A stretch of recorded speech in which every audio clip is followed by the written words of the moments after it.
The Intro Sim is a simulated mindscape created by the Neurostalgia Institute to ensure new neuroprobers are fully prepared before working with their first client. Although not as complex as an actual client, the Intro Sim offers unique guidance to train and remind neuroprobers of the key principles and techniques of neuroprobing. We at the Neurostalgia Institute hope you enjoy this introductory simulation. Things have become almost unbearable for me. And for my family. Nothing has helped. I guess that's why I'm here. So, if I just talk about my troubles, you'll be able to use it later to help with the procedure? Seems hard to believe, but you're the experts.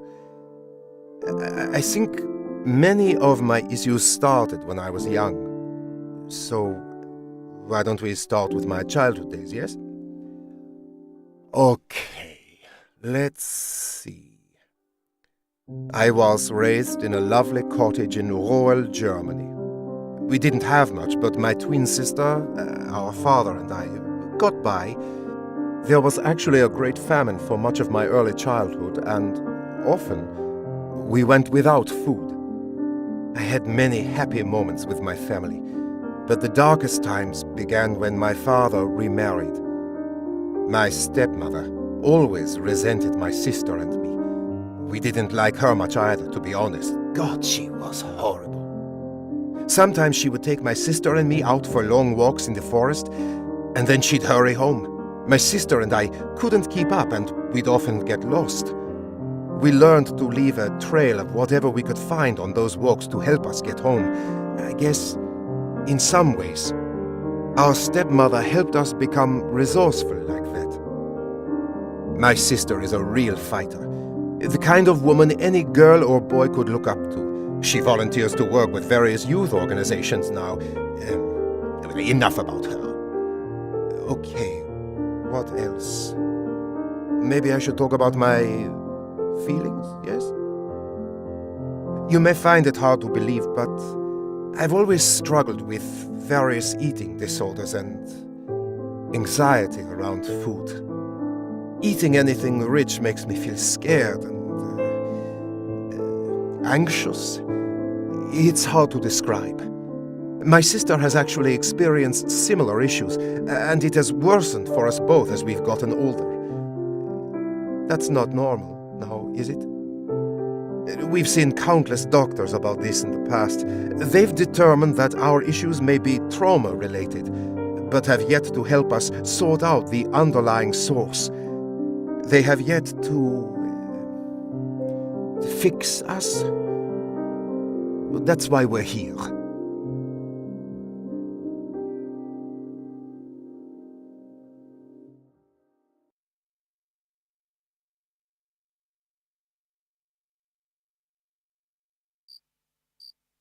Welcome to Neuroprober Training. I am pleased to be your guide. When I'm speaking, you can always make a left trigger motion to skip the instruction. Whether you are speaking with the client directly or neuroprobing within their mind, it is always imperative to listen. You'll find that every detail of the subconscious is trying to tell its story. In the case of our clients, it's often the forgotten story of the trauma they experienced. Some parts of the client's memory may have become confused or corrupted by the conscious mind's attempts to reconcile or cover up the truth of what happened to them.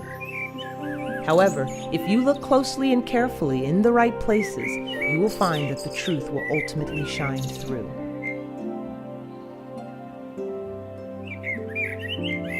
Some parts of the subconscious allow you to interact with them. While neuroprobing, make an A button motion to engage with it. Using a right stick motion will allow you to move the item around to examine it further. When you are done, you can make an A motion again, and it will return to its natural position.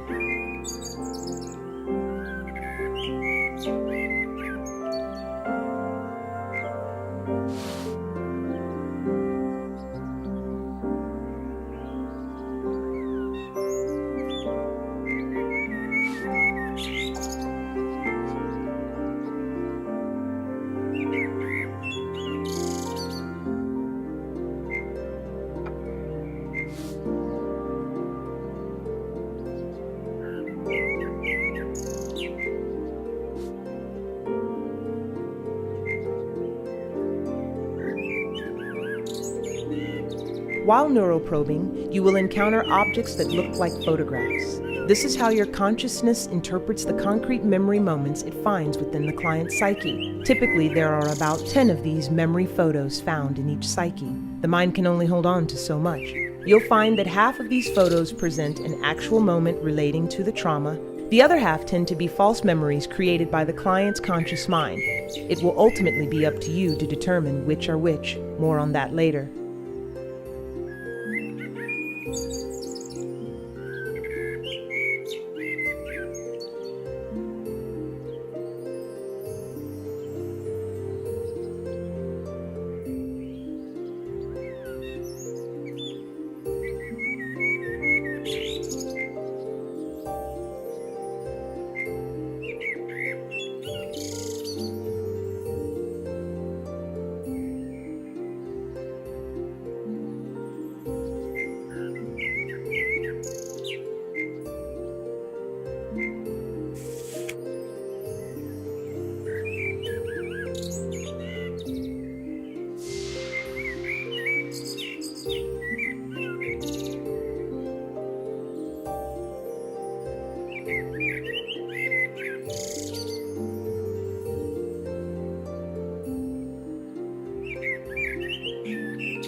When you acknowledge a memory photo, it will surface more prominently in the client's psyche, and at that point can be found in a safe area of the mind, often where you begin within the client's mind. When you have found all 10 photos, you must put 5 of the memories that actually represent the trauma in the proper order. Doing so will, at last, fully release the memory to the client's conscious mind. Often he or she will experience a breakthrough at this moment. That breakthrough is what every neuroprober lives for and is the key to the client finally being able to work towards true recovery.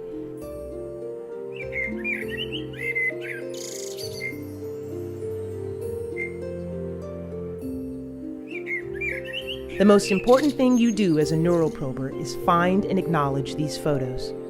However, this is easier said than done. While some photos are freely available in the subconscious, others are buried deeply within and will need to be coaxed out.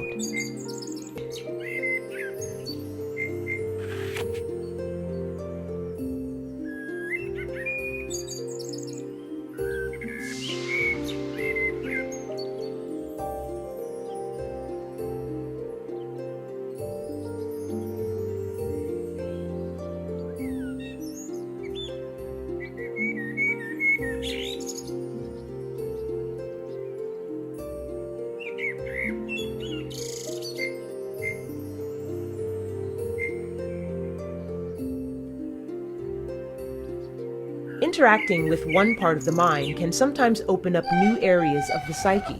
Some things, like these doors, can change their state in response to actions taken elsewhere.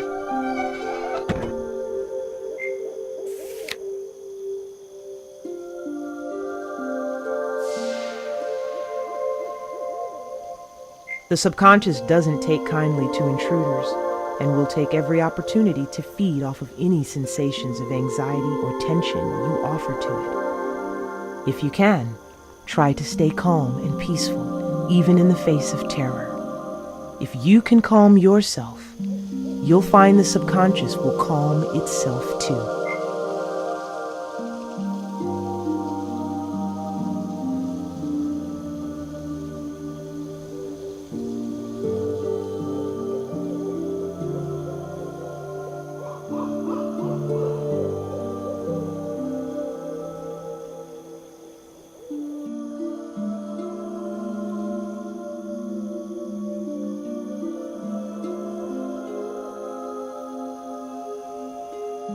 Here's an example of a particularly buried memory. Some details of a given trauma can be especially tenacious, but by gently and cleverly listening to the clues the mind gives you, you will find all you need to work through it. Just think of it as a puzzle for you to solve.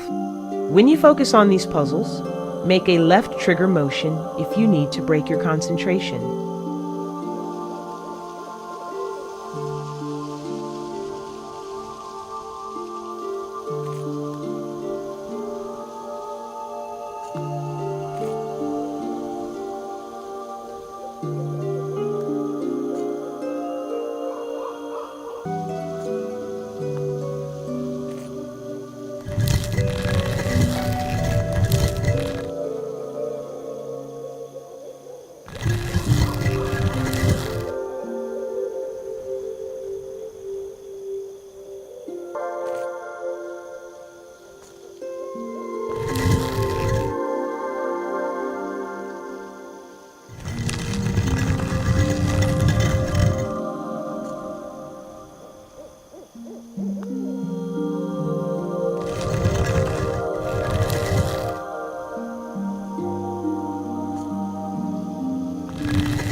While neuroprobing, your consciousness is lost deep inside the subconscious mind of the client.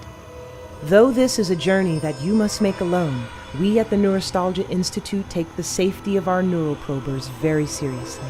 If you need to access any of your neuroprober tools or pull your consciousness free, press your finger where a menu button might be. This will bring up your neuroprober tools and you can proceed as needed from there.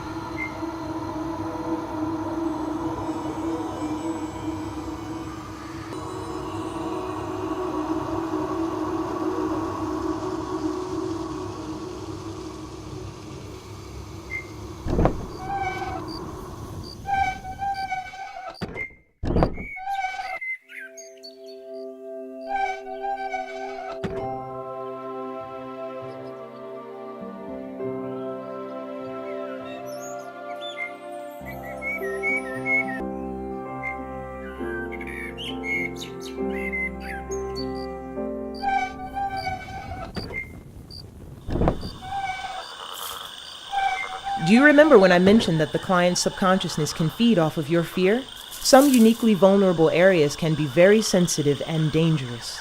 When you place your consciousness in another's subconsciousness, there is a risk of you getting hurt, of the pain and turmoil of the client's psyche drawing your own mind into its agony.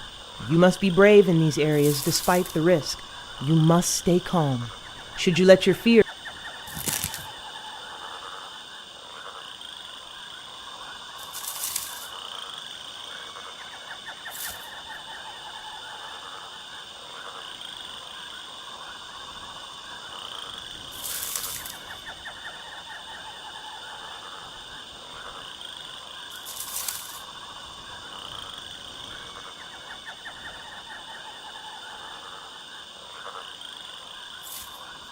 You can even pick up and walk around with some objects. To do so, interact with it, and then start walking while holding on to it.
Remember, this is just a simulation created by the Neurostalgia Institute. The psyches of actual clients will likely be more complex and often much more terrifying.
When your consciousness is in another's subconsciousness, your psyches will inevitably intermingle. Just as the client's mind can affect you, you will see parts of yourself reflected in the mind of the client. Tread lightly and tread carefully.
At Neurostalgia, we take great measures to ensure our neuroprober's safety as best we can. However, you are about to proceed through a highly dangerous area that you must face alone. If the client's subconscious becomes too volatile, you will be automatically removed from this area of the mind and taken to a safer area of the mind. Use this as an opportunity to collect yourself. When you're ready, you will be able to easily return to where you left off.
Oh my God.